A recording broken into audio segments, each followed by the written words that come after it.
Satin Doll was written in 1953 by Duke Ellington and Billy Strayhorn, and it's a great tune for beginning jazz improvisers. It's also a great song to practice 2/5 language, using numbers to memorize the chords and simplifying complex chord progressions. In this lesson, you will learn how to practice so that you gradually incorporate different concepts into your playing, all while still flowing and playing in a natural way. Before we get started, my name is Tim Collins. If you're new here, welcome. And if you enjoyed this video, please subscribe and like the video. I make these videos because music is for everyone to play. So no matter how good or bad you think you are, grab your instrument, let's jump in and play it together.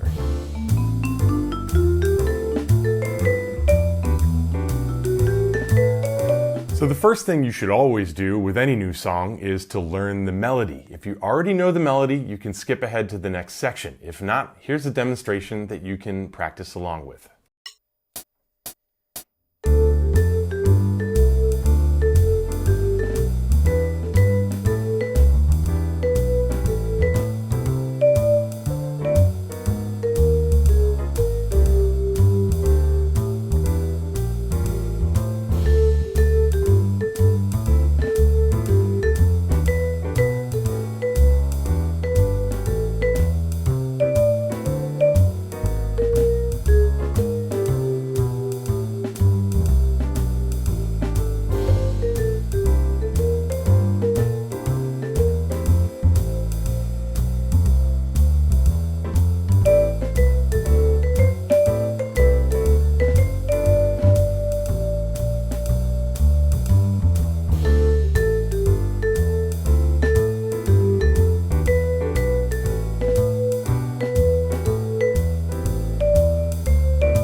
Let's play a C major scale and count the numbers out loud. Ready?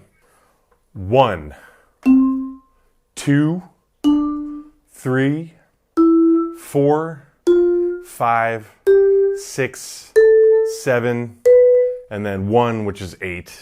1 and 8 are interchangeable. Now I'm going to say a number and you play the corresponding note. 2, 2, 3, 3, 6, flat 6, 1. Can you remember those numbers? Take a minute and memorize them. 2, 2, 3, 3, 6, flat 6, 1. 2, 2, 3, 3, 6, flat 6, 1. Congratulations, you've already learned the A section of the song.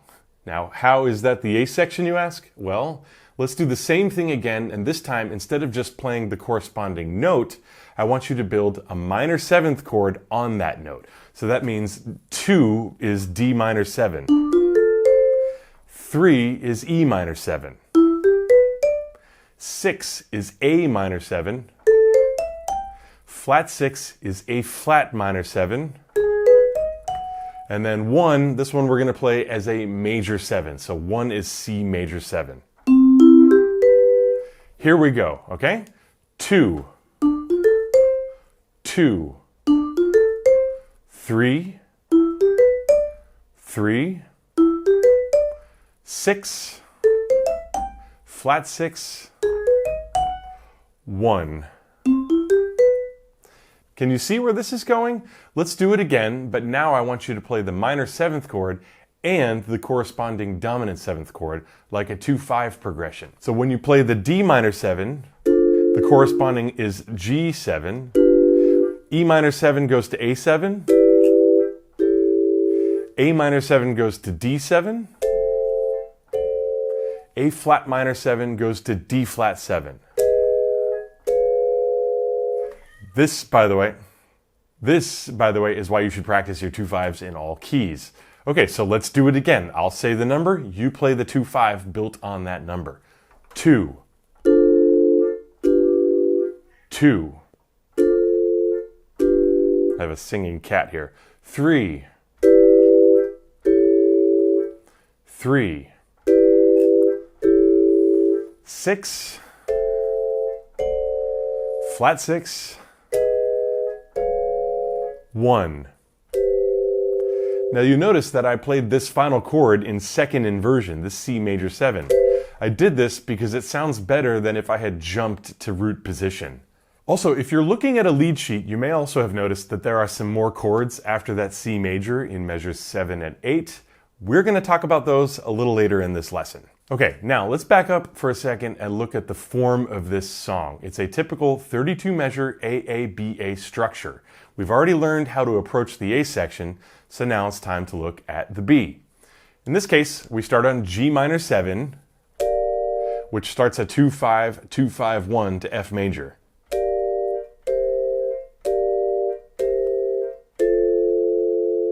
After that, we have A minor 7, which starts at 2-5, 2-5-1 to G.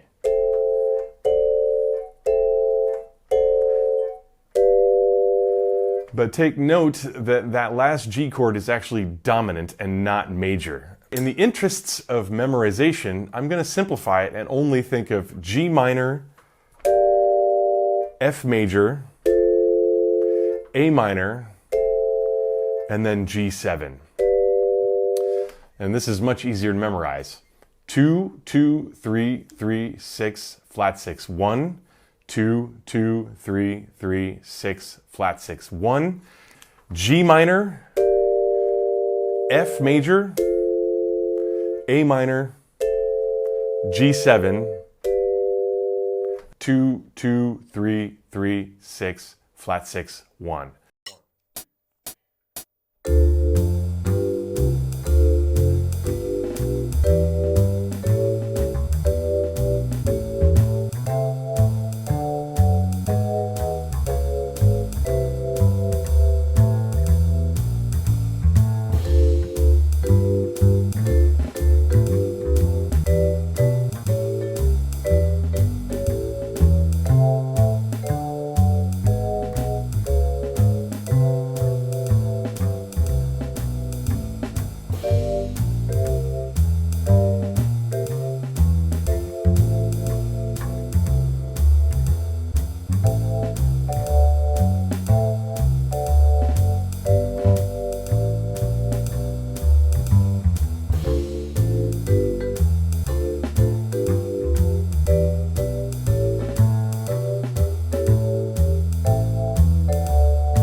Now that we have simplified the root movement and committed it to memory, I'm going to use a little 4-note shape on each chord. Here's what it sounds like. So for the first chorus, you'll play just those shapes on each chord, and then the second chorus, try to play around with the shapes and improvise off of them.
For level 3, we only need to add 2 notes to what we've already played in the previous level, but those 2 notes are going to actually imply the dominant 7th chord and will add a lot more harmonic movement to your solo.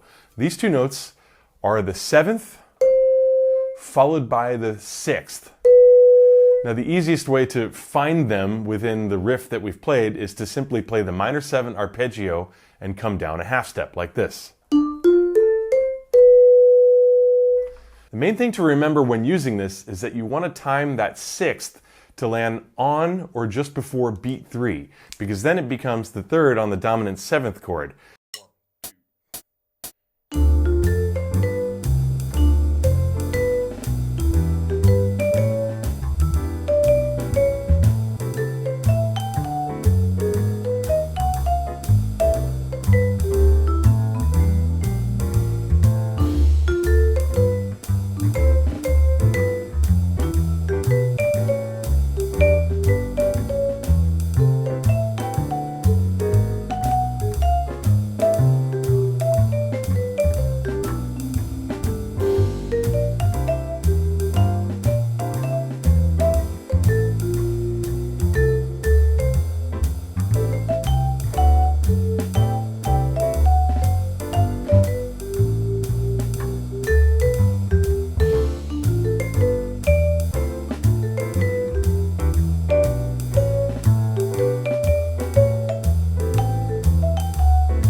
Now it's time to take into account the full scales for each of these 2/5 progressions.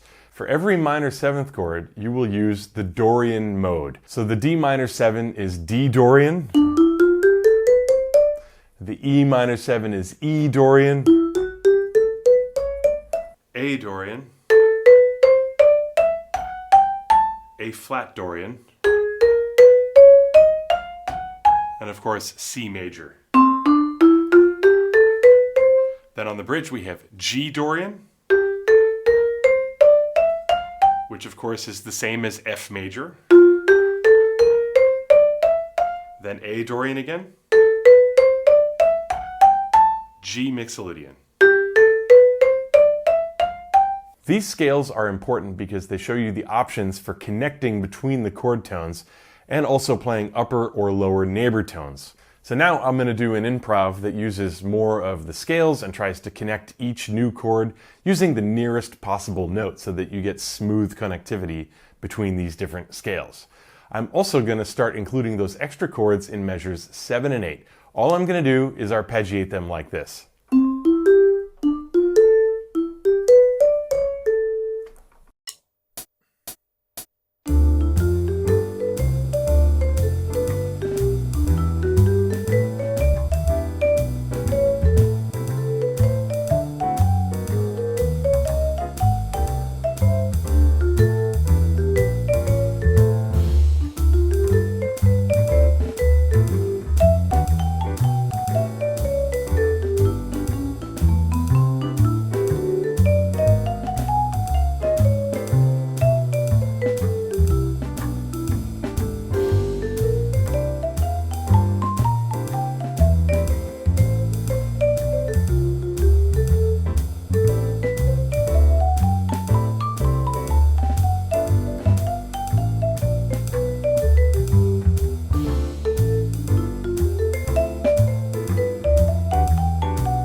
Okay, so we've done lots of exercises and etudes that fit over the chord progression of this song, but the question still remains, and I get this all the time from my students: how do I make it sound less like scales and exercises and more like music? Well, I'm telling you, the biggest way to make these things sound musical is through rhythmic variety and rhythmic freedom. And that means we need to practice rhythm using these elements. Really good way to do that is through some call and response. Let's do an exercise right now. I'm going to take the very first melodic fragment we used, this one. I'm going to sing a rhythm. It'll be a one-measure rhythm, and I want you to repeat the rhythm using those notes however you like. So don't really worry about like which note order you use, just focus on the rhythm. I'll sing a bar, you play it in the next bar, and then after a while we'll do some two-bar phrases. Okay? Here we go. 1, 2, 3, 4. Do-ba-do-ba-do. Do-ba-do-ba-do-bap. Digga-da-digga-da-da. Da-da-da-da-da. Do-ba-do-bap. Ba-da-da-do-da. Da-digga-da-da-da. Ba-digga-da-digga-da-da. Ba-do-ba-do-bap. Bap, bap, ba-da-da.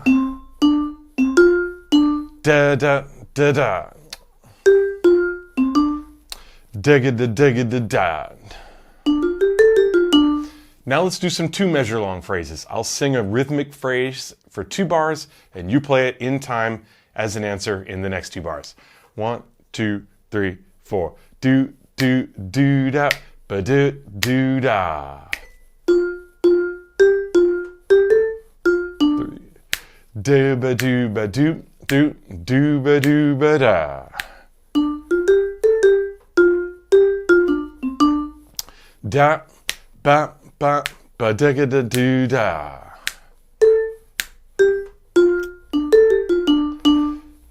Do-ba-do-ba-do-bap, bap, bap, ba-da.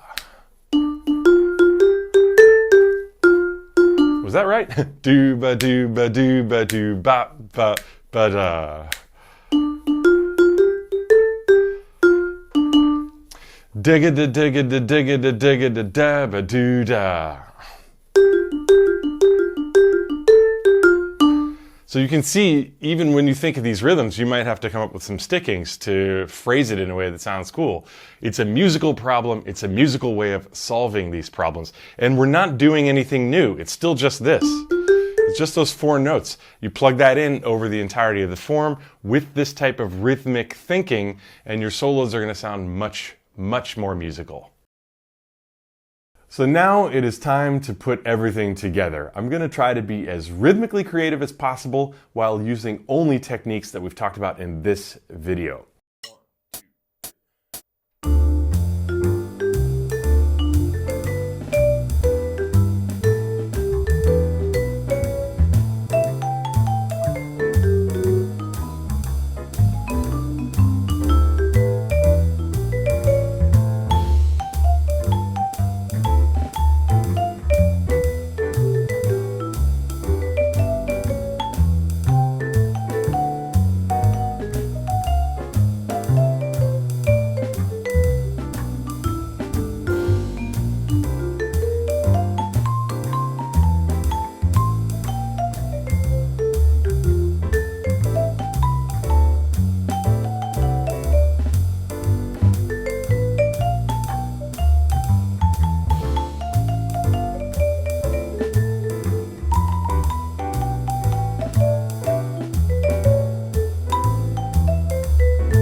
One of the best ways to level up your playing, in addition to all these tips I've given you, is by learning etudes on your instrument. If you want to know more, please check out my Killer Jazz Vibes book, which is linked below. Thank you very much for watching, and I will see you in the next video.